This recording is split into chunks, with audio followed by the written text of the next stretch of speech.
Good morning all of student. हमारी YouTube online class में आप लोगों का स्वागत है। आज हम पढ़ेंगे भौतिक विज्ञान के बारे में।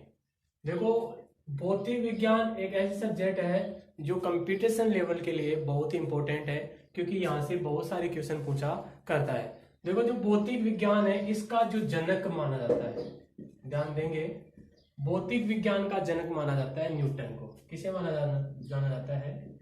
न्यूटन को माना जाता है। भौतिक विज्ञान का जनक माना जाता है न्यूटन को। लेकिन यदि बात करें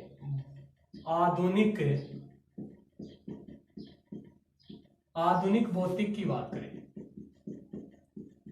आधुनिक भौतिक की बात करें तो इसका जनक माना जाता है आइंस्टीन को। इसे माना जाता है, आइंस्टीन को माना जाता है।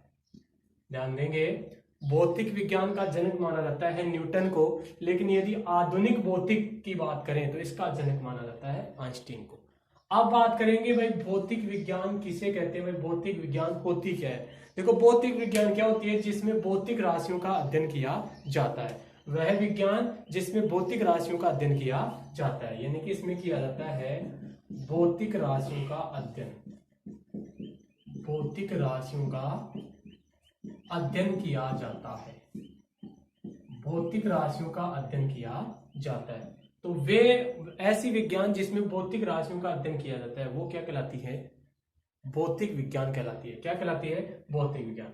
अब हम बात करें भाई भौतिक राशियां होती क्या है। देखो, भौतिक राशियां क्या होती हैं? ऐसी राशियां जिन्हें मापा जा सके, तोला जा सके, लेकिन गिना नहीं जा सके। यानी कि भौतिक राशियां होती हैं उनको मापा भी जा सकता है, तोला भी जा सकता है, लेकिन गिना नहीं जा सकता। लेकिन गिना नहीं जा सकता। ऐसी राशियां जिन्हें मापा जा सके, तोला जा सके, लेकिन गिना नहीं जा सके, वो राशियां क्या कहलाएंगी? भौतिक राशियां कहलाती हैं। क्या कहलाती हैं? भौतिक राशियां। यदि इनके एग्जाम्पल की बात करें, भौतिक राशियां कौन कौन सी होती हैं, तो देखो, भौतिक राशियां होती हैं जैसे आयतन हुआ। क्या हुआ? आयतन हुआ, ताप हुआ, क्षेत्रफल हुआ।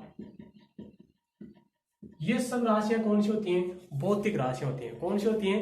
भौतिक राशियां होती हैं। तो दोबारा से देखेंगे, भौतिक विज्ञान का जनक माना जाता है न्यूटन को। आधुनिक भौतिक की बात करें तो इसका जनक माना जाता है आइंस्टीन को। भौतिक विज्ञान किसे कहते हैं? जिसमें भौतिक राशियों का अध्ययन किया जाता है। जिसमें भौतिक राशियों का अध्ययन किया जाता है। देखो, भौतिक राशियां क्या होती हैं? जिन्हें मापा तोला जा सके लेकिन गिना नहीं जा सके, जैसे आयतन, ताप और क्षेत्रफल। एक बार इसे नोट करें। आगे देखेंगे, देखो, भौतिक राशियां कितने प्रकार की होती हैं। भौतिक राशियां, देखो, भौतिक राशियां तीन प्रकार की होती हैं। कितने प्रकार की होती हैं? तीन प्रकार की होती हैं। एक तो होती है मूलभूत राशियां। मूलभूत राशियां, एक तो होती है मूलभूत राशियां, दूसरी होती है पूरक राशियां। कौन सी होती हैं? पूरक राशियां। और तीसरी होती है व्युत्पन्न राशियां। तीसरी होती है व्युत्पन्न राशियां। देखो, जो भौतिक राशि होती है तीन प्रकार की होती है। तो मूलभूत राशियां, एक पूरक राशियां और तीसरी होती है व्युत्पन्न राशियां। एक एक की बात करें भाई, मूलभूत राशियां कौन कौन सी होती हैं और किसे कहते हैं। तो देखो, मूलभूत राशियां किसे कहते हैं? वे राशियां, मूलभूत राशियां देखो किसे कहते हैं? वे राशियां जो अपने आप में स्वतंत्र होती हैं। तो वो कौन सी राशियां कहलाएंगी? मूलभूत राशियां। ये अपने आप में क्या होती हैं? अपने आप में स्वतंत्र होती हैं। अपने आप में स्वतंत्र होती हैं। तो ऐसी राशियां जो अपने आप में स्वतंत्र होती हैं मूलभूत राशियां कहलाती हैं। और इनकी संख्या की बात करें भाई, मूलभूत राशियां कितनी होती हैं? तो इनकी संख्या होती है 7। कितनी होती है? 7। तो मूलभूत राशियां अपने आप में स्वतंत्र होती हैं, इनकी संख्या होती है 7। आगे बताएंगे भाई कौन कौन सी होती हैं। एक बार देखो, इनको देख लेते हैं। पूरक राशियां, तो पूरक राशियां कौन सी होती हैं? ऐसी राशियां जो अपने आप में स्वतंत्र तो होती हैं, लेकिन इनके द्वारा अन्य राशियां नहीं बनाई जा सके। देखो, स्वतंत्र तो होती हैं, स्वतंत्र होती हैं, लेकिन इनसे अन्य राशियां नहीं बनाई जा सकती, नहीं बनाई जा सकती। तो ऐसी राशियां जो स्वतंत्र तो होती हैं लेकिन इनके द्वारा अन्य राशियां नहीं बनाई जा सकती, वो राशियां कौन सी कहलाती हैं? पूरक राशियां कहलाती हैं। यदि इनकी संख्या की बात करें भाई, जो पूरक संख्या होती है, पूरक राशियां होती है, वो कितनी होती हैं? 2 राशियां होती हैं। कितनी राशियां होती हैं? 2 राशियां होती है। देखो कौन कौन सी होती हैं? एक तो होता है समतल कोण। कौन सी होती है? समतल कोण। ये एक ऐसी राशि है जो कौन सी राशि होती है? पूरक राशि होती है। दूसरी बात करें तो होती है ठोस कोण। कौन सी होती है? ठोस कोण। ये भी कैसी राशि है? पूरक राशि। तो पूरक राशियां होती हैं 2, एक तो समतल कोण, एक होती है ठोस कोण।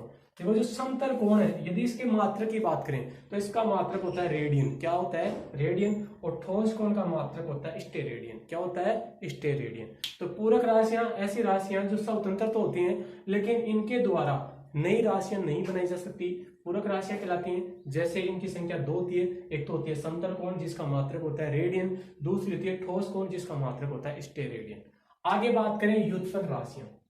जो व्युत्पन्न राशियां कौन सी होती हैं? ऐसी राशियां जो स्वतंत्र नहीं होती हैं, ऐसी राशियां जो स्वतंत्र नहीं होती हैं और उनकी उत्पत्ति मूलभूत राशियों से होती है। यानी कि जिन राशियों को मूलभूत राशियों से बनाया जा सके वो राशियां कौन सी कहलाएंगी? व्युत्पन्न राशियां कहलाएंगी। कौन सी कहलाएंगी? व्युत्पन्न। यानी कि स्वतंत्र तो नहीं होती है लेकिन इनकी उत्पत्ति मूलभूत राशियों से होती है। मूलभूत राशियों से बनाया जाता है, राशियों से बनाया जाता है, बनाया जाता है। यानी कि ऐसी राशियां जिनकी उत्पत्ति मूलभूत राशियों से होती है लेकिन स्वतंत्र नहीं होती हैं, वो क्या कहलाती हैं? व्युत्पन्न राशियां कहलाती हैं। यदि इनके एग्जाम्पल की बात करें, आयतन हुआ, क्षेत्रफल हुआ, या बात करें घनत्व हुआ, तो ये सब राशियां कौन सी हैं? व्युत्पन्न राशियां होती हैं जिनकी उत्पत्ति की जाती है मूलभूत राशियों से। तो देखो भौतिक राशियां 3 प्रकार की होती हैं। मूलभूत राशियां जो अपने आप में स्वतंत्र होती हैं, इनकी संख्या 7 होती है, जो अभी बताएंगे कौन कौन सी होती हैं। पूरक राशियां जो स्वतंत्र होती हैं लेकिन इनसे अन्य राशियां नहीं बनाई जा सकती, ये 2 होती हैं, एक तो समतल कोण और एक ठोस कोण। समतल कोण होता है उसका मात्रक रेडियन होता है और ठोस कोण होता है उसका मात्रक स्टेरेडियन होता है। मूलभूत राशियां देखो तीसरी होती है व्युत्पन्न राशियां जो मूलभूत राशियों से उत्पन्न होते हैं, जैसे आयतन हुआ, क्षेत्रफल हुआ, घनत्व हुआ। आगे बात करेंगे मूलभूत राशियों की, वो कौन कौन सी होती हैं एक बार इन्हें देखेंगे। मूलभूत राशियां, भाई मूलभूत राशियां कौन कौन सी होती हैं ध्यान देंगे। मूलभूत राशियां देखो भाई, मूलभूत राशियां कौन कौन सी होती हैं ध्यान देंगे। 7 राशियां होती हैं। कितनी होती हैं? 7। कौन कौन सी होती हैं? देखो एक तो होती है लंबाई, दूसरी होती है समय, तीसरी होती है ताप। लंबाई हो गई, समय हो गया, ताप हो गया, द्रव्यमान। 5वीं की बात करें तो विद्युत धारा,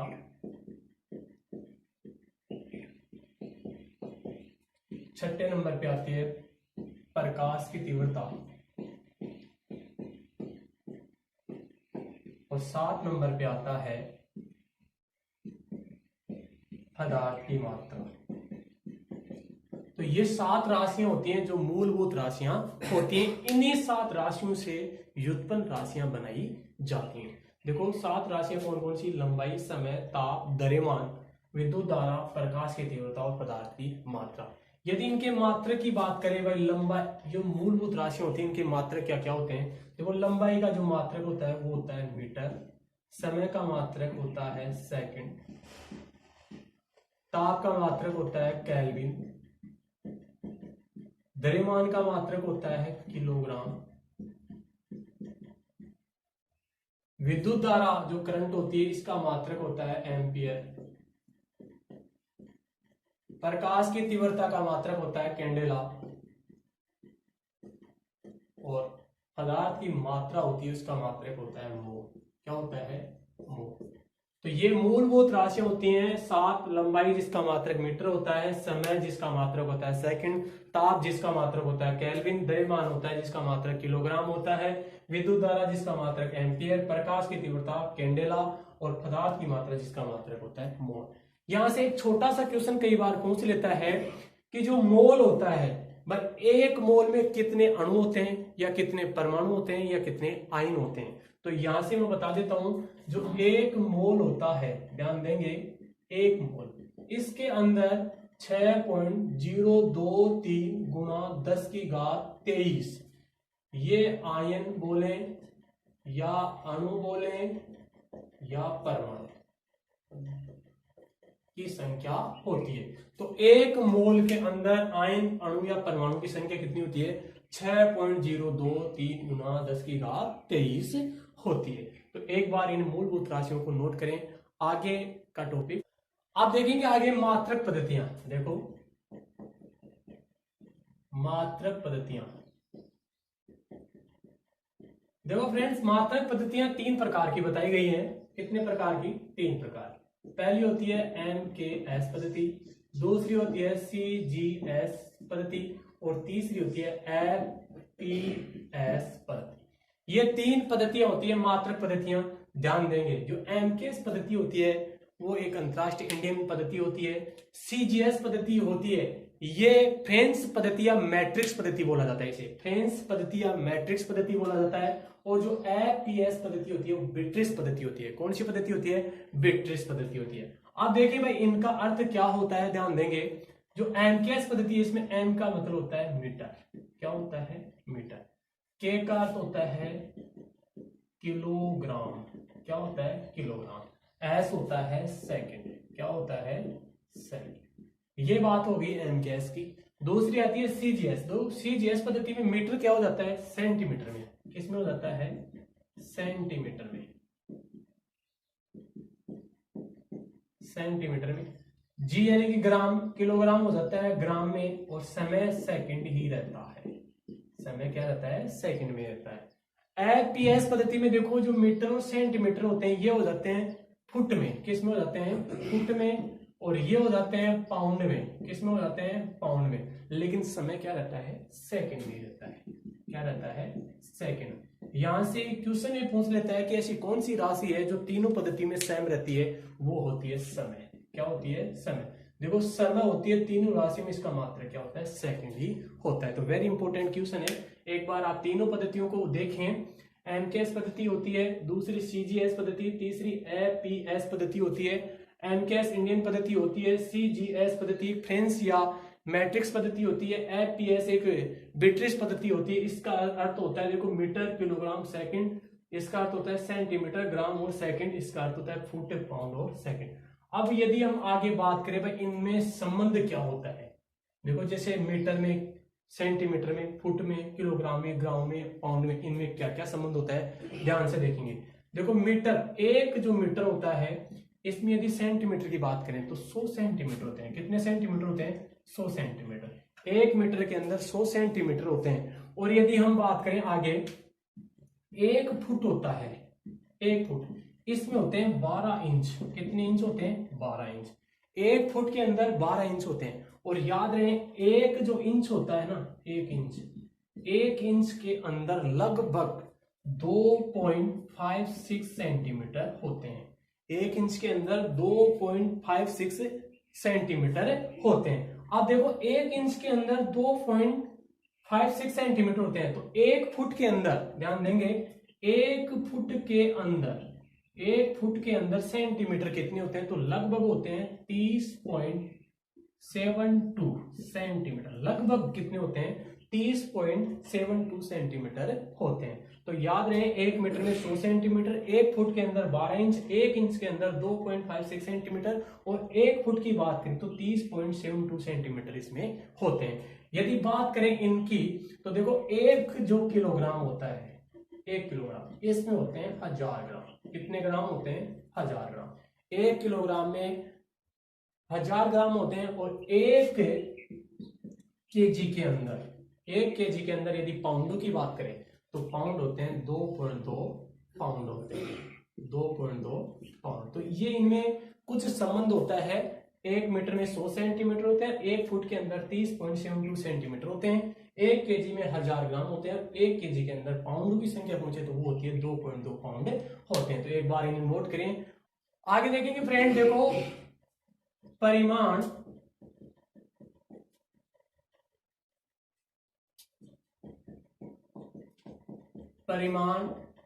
मात्रक व दिशा। परिमाण, मात्रक व दिशा के आधार पर राशियों के प्रकार। परिमाण, मात्रक व दिशा के आधार पर राशियां दो प्रकार की होती हैं। कितने प्रकार की होती हैं? दो प्रकार की होती हैं। देखो वो कौन कौन सी होती हैं? एक राशि तो होती है अदिश राशि। कौन सी होती है? अदिश राशि। अदिश राशियां, ध्यान से देखेंगे फ्रेंड, यहां से बहुत सारे क्वेश्चन पूछा करता है। अदिश राशियां। दूसरी होती है सदिश राशियां। कौन सी होती है? सदिश राशियां। ध्यान देंगे, देखो जो अदिश राशियां होती हैं, अदिश राशियां कौन कौन सी होती हैं? ध्यान देंगे, वे भौतिक राशियां जिन्हें व्यक्त करने के लिए परिमाण व मात्रा की आवश्यकता होती है लेकिन दिशा की आवश्यकता नहीं होती है। वो कौन सी होती हैं? अदिश राशियां। यानी कि इनको व्यक्त करने के लिए परिमाण व मात्रा की आवश्यकता होती है लेकिन दिशा की आवश्यकता नहीं होती है। यानी कि परिमाण वह मात्रा की आवश्यकता होती है लेकिन दिशा की आवश्यकता नहीं होती है। लेकिन दिशा की आवश्यकता नहीं होती है। ऐसी भौतिक राशियां जिन्हें व्यक्त करने के लिए परिमाण व मात्रा की आवश्यकता होती है लेकिन दिशा की आवश्यकता नहीं होती है, अदिश राशियां कहलाती हैं। इनकी जो एग्जाम्पल है वो आगे पढ़ेंगे, ट्रिक वाइज पढ़ेंगे। देखो पहले इसकी परिभाषा पढ़ लेते हैं। जो सदिश राशि होती है वो क्या होती है? सदिश राशि में क्या होता है? परिमाण व मात्रा के साथ साथ किसकी भी आवश्यकता होती है? दिशा की भी आवश्यकता होती है। तो वो भौतिक राशियां जिन्हें व्यक्त करने के लिए परिमाण व मात्रा के साथ साथ दिशा की भी आवश्यकता होती है, तो वो कौन सी हो जाएगी? सदिश राशि। यानी इसमें क्या हो जाएगा? परिमाण व दिशा, परिमाण व दिशा के साथ, परिमाण व मात्रा के साथ, परिमाण व मात्रा के साथ दिशा की भी आवश्यकता होती है। वो कौन सी राशि कहलाएगी? सदिश राशि कहलाएगी। तो ये भौतिक एवं सदिश राशि हो गई।